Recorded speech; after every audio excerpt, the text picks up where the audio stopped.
বই চেতনার সীমানা বৃদ্ধি করে, বই হচ্ছে সময়ের প্রতিধ্বনি, বললেন মুখ্যমন্ত্রী ডাক্তার মানিক সাহা।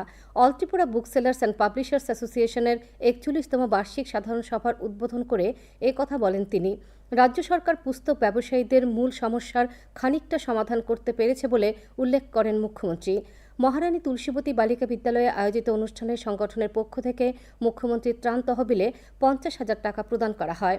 রাজ্যের দুই প্রবীণ পুস্তক বিক্রেতা হরিদাস রায় ও সুবোধচন্দ্র দত্তকে সম্বর্ধনা প্রদান করা হয়েছে। মুখ্যমন্ত্রী ছাড়াও ক্রীড়ামন্ত্রী টিঙ্কু রায় সহ সংগঠনের পদাধিকারীরা উপস্থিত ছিলেন। কিন্তু বই পড়ার মধ্যে, নতুন বই পাওয়ার মধ্যে যে একটা গন্ধ বইয়ের দোকানে, সেটা কিন্তু আলাদা একটা মাহাত্ম। সমাজ যে মধ্যে আমরা বসবাস করি, সবাই বিভিন্ন কাজে যুক্ত, সমাজের সাথে যে ইন্টারলিঙ্ক, সেটাও কিন্তু ভালো। এবং এতে করে এই বই বিক্রির পাশাপাশি একটা মনন ও মেধার যে একটা উৎসব আমার মনে হয় সেই জায়গায় আমাদের কৃষ্টি সংস্কৃতি এবং পরম্পরা এই বইয়ের কারণে কিন্তু সেটা বজায় থাকে।